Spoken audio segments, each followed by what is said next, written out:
What's up, guys? Mason the Brock Henderson here, and this is Criminal Minds, Season 11, Episode 12, Drive. With a title like that, you can probably guess what it's about. It's about a serial killer who drives people, and, that is basically the gist of it. This guy was kind of like an Uber service type person, but then got fired, but still was picking people up because they weren't, their ride wasn't there at a certain time or whatever. And his whole motivation is very good. I did like the backstory for this character because we got to see it. The overbearing preacher who raps knuckles and abuses kids and stuff like that, and he was one of those kids. And this pastor was also like raping little girls, and then he commits suicide. And so this guy feels like he wanted his revenge on that pastor, but since the pastor committed suicide, he can't get that. So instead, he's exacting his revenge out on other people because of their sins. And so what you get is the typical Criminal Minds formula of you have the first victim. Sometimes there are already a couple victims, but you have the first victim that's shown in the episode, and then you have the second victim that gets kidnapped, and then it's a race against the clock to save that guy. And that's kind of become the Criminal Minds thing, is that generally if there's somebody that gets like taken, or serial killer is about to kill them nearing the end of the episode, the race is against the clock to save whoever that person is.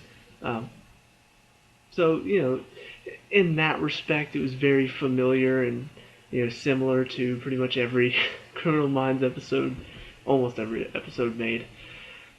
But there were a few good things that were different in this episode that I really did enjoy.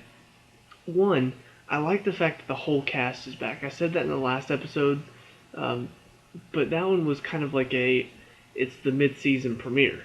So I kind of expected everybody to be in it. But this is the first one since there hasn't been one episode that has had everybody in it. All of the episodes except for the premiere of this season and then the mid-season premiere have been missing one person. And so this is the first one that's just a normal case, not a premiere, not a finale, and we have everybody in it. That's nice. I'm glad to have everybody back. Although it's strange that Aisha Tyler is not mentioned in the diddly-doo. They've shown all the people and she's still not shown, so they're kind of, I don't know, maybe they're saying that she's not going to last the season. Who knows? But anyway, it's nice to see them all together again. They're all interacting. It's very nice to have Reed back because those last few episodes in the first half of the season, he wasn't there, and I missed getting all those random facts that I'm never going to need, but who cares? Because it's Reed. How can you not love Reed? He's just awesome. But yeah, so that was one good part. I really liked what was going on with Tara and Rossi. They're kind of bonding over their old fancy cars. But it is nice to see Tara get a bit of a connection, because she's talked to Morgan a little bit, and she's talked to JJ a little bit, and Spencer a little. But this is she's actually forming a bond with somebody on the team over something that they share a common interest in.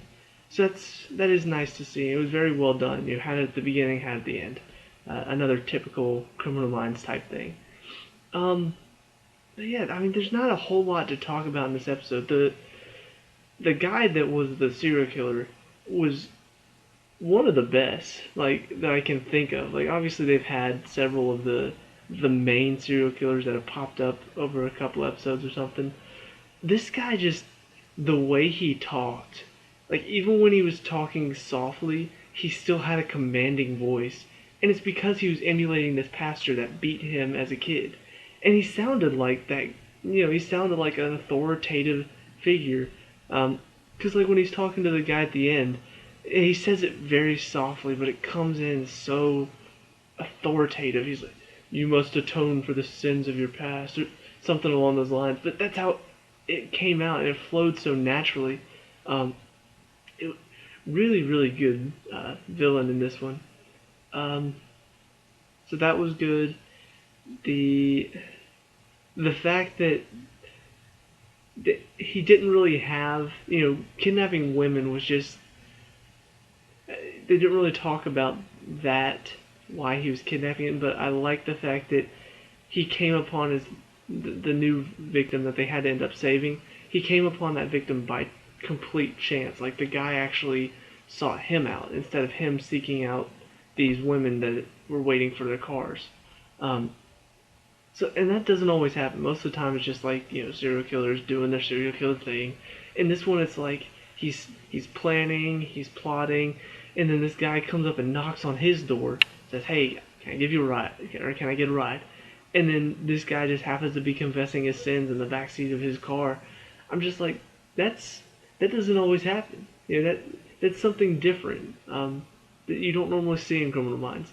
That the serial killer actually got a bit of fortune, which of course he attributes to just divine intervention. So, but yeah, I mean, I think that was very cleverly done because sometimes stuff goes wrong, and that's life. Uh, and it turns out what was wrong for this guy turns out to be right for the serial killer.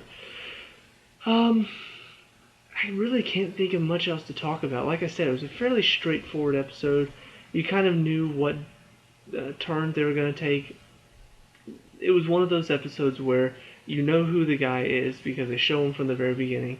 You know what he's doing, and so the team is figuring it out. It takes them a little while to figure out about the guillotine, and then it takes them a little while to figure out about the not Uber, because of what's it called, like copyright stuff. So it takes them a while to find out about that. And then as soon as they find out who it is, you finally find out the motivation, and that's what the mystery is the whole time. It's like you see, because you can see, even though the team can't, what he's doing, you just don't know why. And so in these episodes, it's always kind of fun to theorize, why is he doing this? Why guillotine? Why is he dumping their headless bodies? Is he keeping their heads? And of course he is. So, another episode that brings back a lot of the memory of the original, what originally captured my attention with Criminal Minds. Some of the creepy, like, oh my gosh, I can't believe there's a guy killing people with a guillotine. That's crazy. And that's kind of the original charm that the show had that lost a bit last season, but has been bringing it back very consistently throughout this season. So yeah, if you're not really into that, you won't like this episode because why are you watching Criminal Minds if you don't like stuff like that, or if it doesn't intrigue you at least? But yeah, so good episode. Not anything spectacular, but it's good. It's good. I'm still waiting for a bit more character development though. What happened with Spencer last week? I guess that's why I'm kind of unfocused on this episode. But anyway, let me know. Comments down below. What do you think of this episode? Did it grab your attention and did it really get you going? I don't know. This episode was just kind of a good episode for me. So, leave a like and subscribe for more Criminal Minds content. Check out my other videos. Review a lot of TV shows. And got even more starting. So, I'm really tired. So I'm just gonna go ahead and log off now, right in the middle of the video. No, I'm just kidding. See you in the next review. Peace.